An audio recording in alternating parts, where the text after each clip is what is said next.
Welcome to Dory Cote on Shamanism, a weekly podcast that explores one theme in shamanism throughout each month. Get comfortable, have a seat, and let's get started. Welcome to podcast number 31. In this session, we're going to talk about how do you use those tools that we talked about last time in working with your shadow.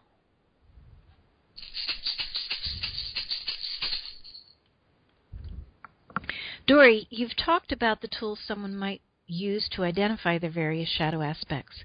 Now that the listeners know a little bit more about what those tools are, how might they proceed to work with their shadow aspects?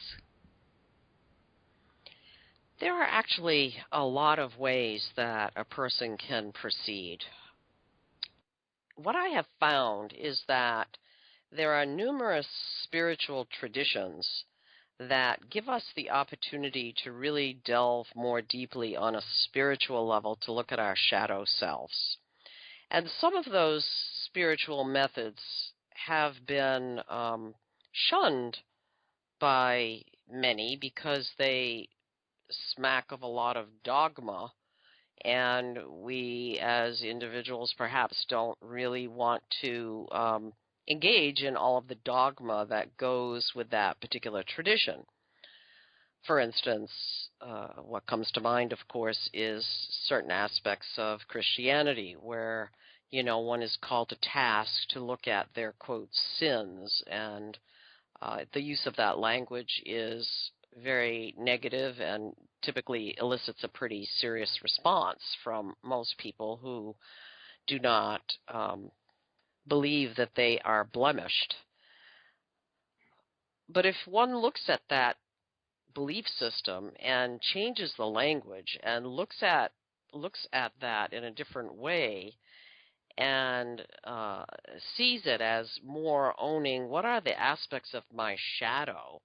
Why do it's like, for instance, I remember when I was a kid growing up Roman Catholic, having to go to, quote, confess that,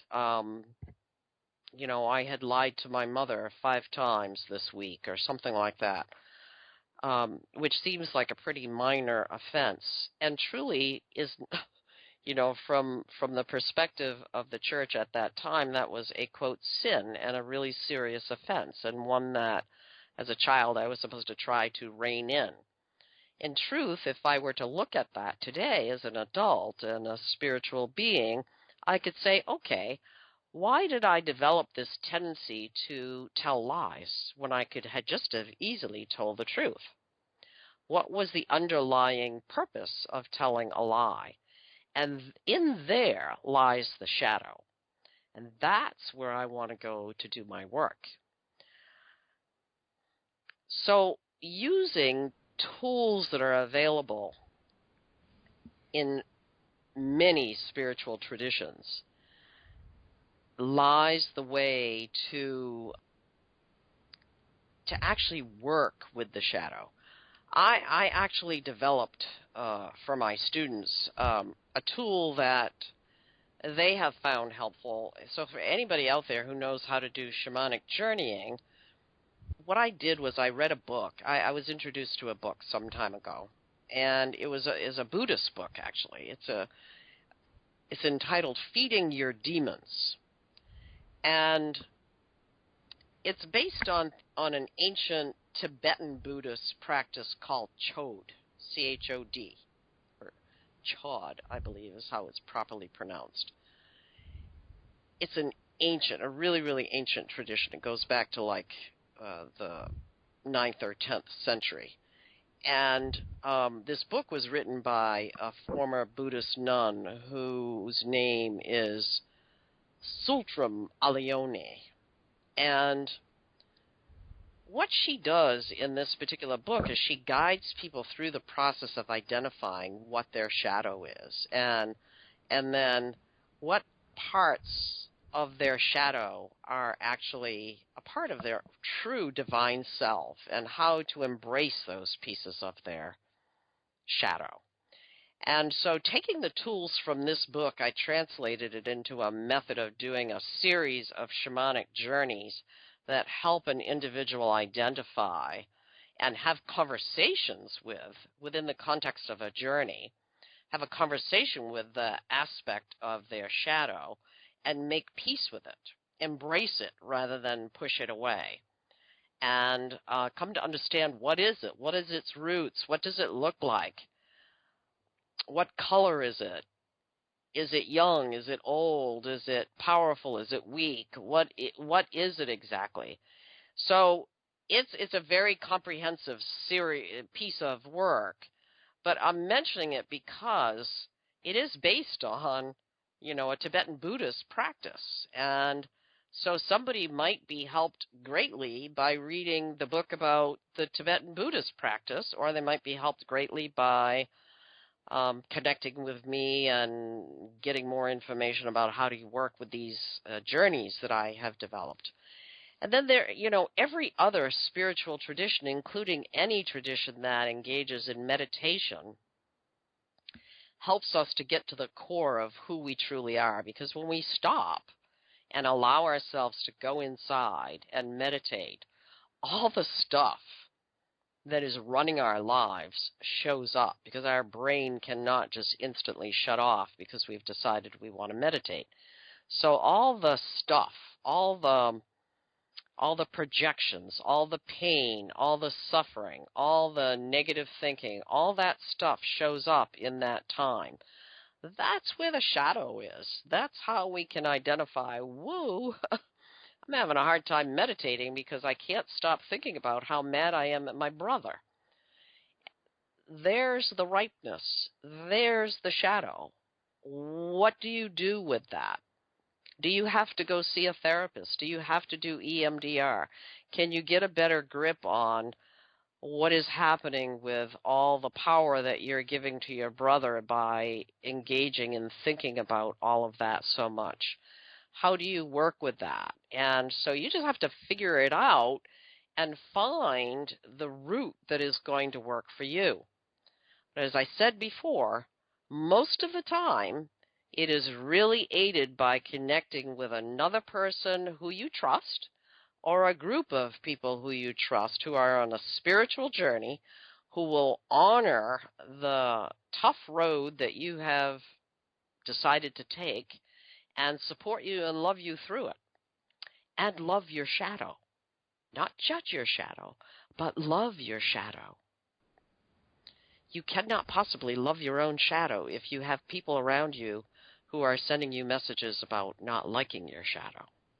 You have to be in a really, really safe environment, a safe container with somebody who loves you unconditionally and is going to help you and move you through this sacred, deep work.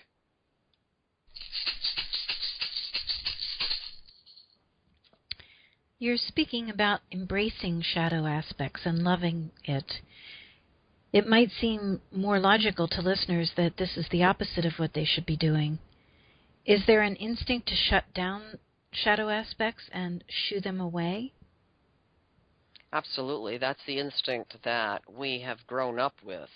We have been, for the most part as humans, taught in this Western culture that there are aspects of ourselves that are not good, that are not worthy of ever being shown, that are not positive, that are, sins or blemishes or aspects of us that nobody wants to see. And so our tendency is to deny that those aspects of ourselves exist, that we do want to just shoo them away. It's like, oh, that's not who I am. I don't want to be that person, so I'm just going to ignore that. I'm going to make believe that part of me does not exist.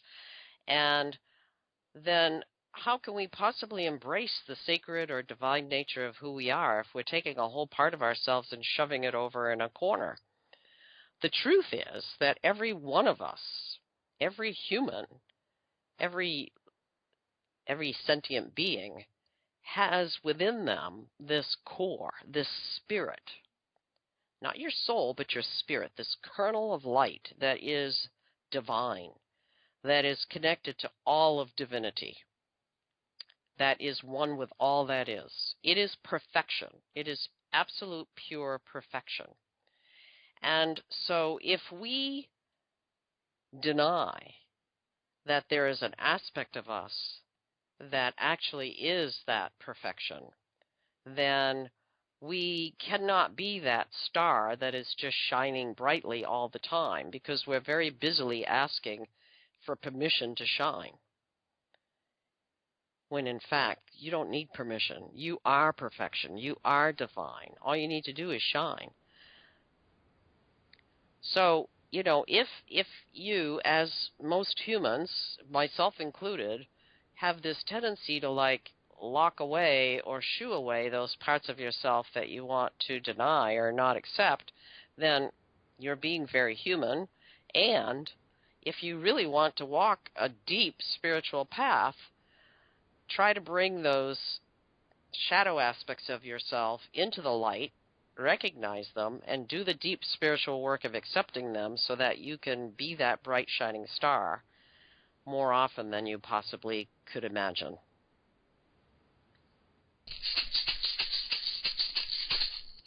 This completes our questions on how to use the tools to work with your shadow. Do you have anything you would like to add at this point?